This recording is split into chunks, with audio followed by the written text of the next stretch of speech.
Assalamualaikum warahmatullahi wabarakatuh. Salam sejahtera untuk kita semua. Apa kabar kalian hari ini? Semoga kalian tetap diberi kesehatan dan ingat selalu menjaga protokol kesehatan. Di antaranya memakai masker, menjaga jarak, dan mencuci tangan.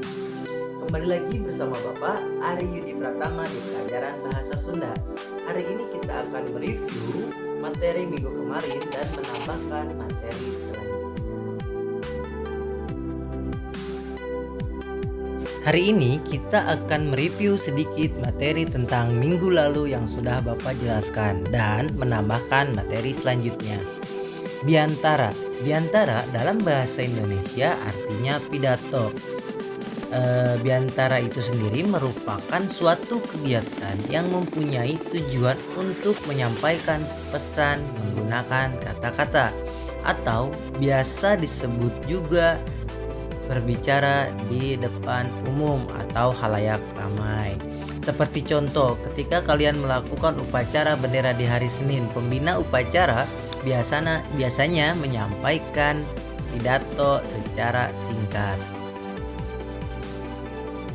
Selanjutnya, teknik dalam biantara. Yang pertama, langsung tanpa menggunakan teks sama sekali. Yang kedua, langsung tapi melihat teks yang intinya saja atau point of view. Dan yang ketiga, langsung tapi membawa teks biantara. Sah-sah saja karena itu juga termasuk salah satu teknik dalam biantara. Selanjutnya, struktur biantara. Struktur biantara ada 3 bagian. Yang pertama pembukaan, yang kedua isi, dan yang terakhir penutup.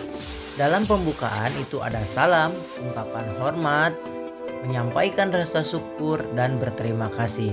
Bapak akan contohkan isi pembuka dalam bahasa Sunda. Yang pertama salam, seperti biasa ya. Assalamualaikum warahmatullahi wabarakatuh. Salam sejahtera untuk kita semua. Atau bisa ditambahkan juga dengan wilujeng enjing atau selamat pagi. Yang kedua, ungkapan hormat. Contohnya seperti ini ya. Bapak kepala sekolah nukusim kuring dipi hormat. Bapak miwah ibu nukusim kuring dipi hormat. Jadi intinya ucapan atau ungkapan hormat. Dan ada juga menyampaikan rasa syukur biasanya ke Tuhan Yang Maha Esa. Puji sinareng syukur hayu urang sanggakeun ka Gusti Allah anu Maha Suci.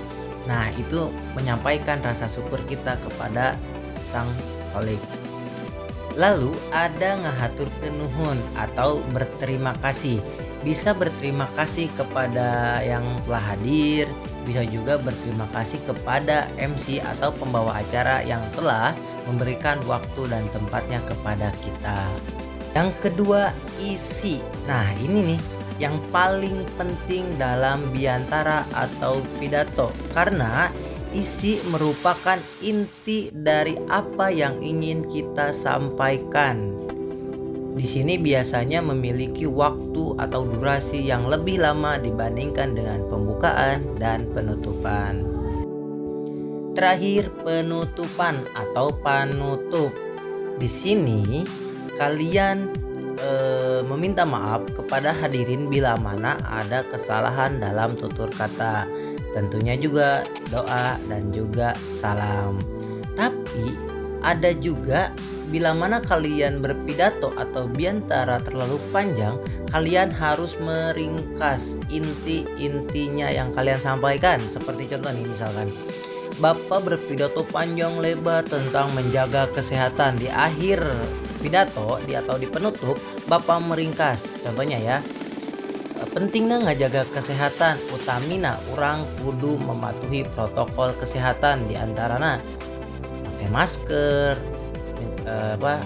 mencuci tangan, dan juga menjaga jarak. Nah, itu meringkas. Jadi kalian meringkas pidato atau meringkas isi biantara.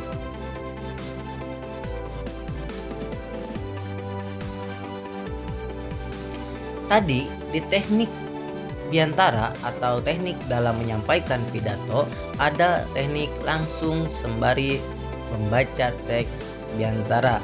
Nah, tentu kalian harus menulis dulu sebelumnya. Di sini ada hal-hal yang harus diperhatikan ketika menulis Biantara atau menulis teks pidato. Yang pertama, untuk apa acara atau untuk acara apa kalian berpidato? Jangan sampai kalian salah tempat ya. Terus yang kedua, apa tema dari acara tersebut? Misalkan pensi itu membawa tema apa? Kalian harus sesuai dengan tema yang telah disediakan. Terus yang ketiga, siapa saja yang hadir dalam acara tersebut? Ini sangat penting karena dalam pembukaan tadi kalian ada ungkapan hormat. Kalian harus tahu siapa saja yang hadir di acara tersebut. Dan yang terakhir, kapasitas kalian itu sebagai apa dalam berpidato tersebut? Seperti contoh, apakah kalian sebagai ketua OSIS atau perwakilan kelas atau sebagai orang penting di dalam pidato tersebut. Nah, itu adalah hal-hal yang harus diperhatikan ketika kalian menulis teks Biantara.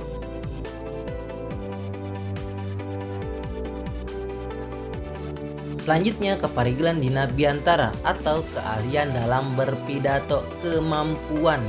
Jadi kalian harus memiliki kemampuan yang mumpuni untuk berpidato. Seperti contoh, 1. Suara kalian itu harus terdengar jelas, tidak boleh terlalu pelan maupun terlalu tinggi. Jika terlalu pelan, suara kalian tidak akan atau sulit didengar oleh pendengar atau orang yang hadir di acara tersebut. Begitupun dengan terlalu tinggi, itu akan membuat pendengar tidak nyaman. Kedua, pelafalan. Tentu ini juga sangat penting. Pelafalan kalian harus jelas, jangan sampai terjadi salah pengucapan. Apalagi A, I, U, E, O-nya itu harus jelas. Pokoknya apapun yang kalian sampaikan harus terdengar jelas, jangan sampai terasa samar-samar. Yang ketiga, intonasi. Setidaknya ada 2 yang harus kalian perhatikan di intonasi. Yang pertama, suara. Apakah suara kalian naik atau turun tergantung ke dalam pengucapannya. Misalkan ada poin penting, tentu ada penekanan di sana. Terus yang kedua, irama suara. Jangan terlalu monoton dalam berpidato. Maksudnya, bagaimana kalian harus memperhatikan tekanan suara tersebut, yaitu naik atau turunnya suara. Jadi tidak boleh terlalu datar, lempeng aja. Jadi harus ada irama suara kalian dalam berpidato. Yang terakhir ada gestur. Bagaimana sikap tubuh kalian dalam berbicara? Yang pertama, mimik wajah atau raut muka atau pasemon kalau dalam bahasa Sunda. Dan juga yaitu gerak tubuh. Tentu kalian tidak hanya kaku seperti patung ketika berpidato, tetapi tangan kalian harus aktif. Ya, aktif di sini dalam artian misalkan menunjukkan penekanan dalam suatu kalimat ataupun suatu keadaan. Terakhir, Bapak ingin menyampaikan pancen atau tugas. Karena minggu kemarin kan kita belum memasuki ke tugas ya. Yang pertama, kalian jelaskan apa itu Biantara atau pidato. Yang kedua, jelaskan teknik dalam Biantara. Yang ketiga, apa saja struktur dalam Biantara dan jelaskan. Yang keempat, hal-hal apa saja yang harus diperhatikan ketika menulis teks Biantara. Dan yang terakhir, kemampuan apa saja yang harus kalian miliki ketika kalian berpidato atau menyampaikan Biantara. Nanti tugasnya kalian tulis di buku bahasa Sunda kalian, lalu hasilnya fotokan dan kirim ke Google Classroom. Cukup jelas ya? Mungkin cukup sekian untuk hari ini. Mudah-mudahan dapat kalian pahami dan dimengerti. Apabila ada pertanyaan, kita bisa berdiskusi di grup WhatsApp atau di Google Classroom. Dan untuk tugasnya, jangan lupa dikerjakan dan dikumpulkan paling lambat hari ini, Selasa, 3 Agustus 2021 pukul 5 sore ya. Tetap semangat dan tetap jaga protokol kesehatan. Wassalamualaikum warahmatullahi wabarakatuh.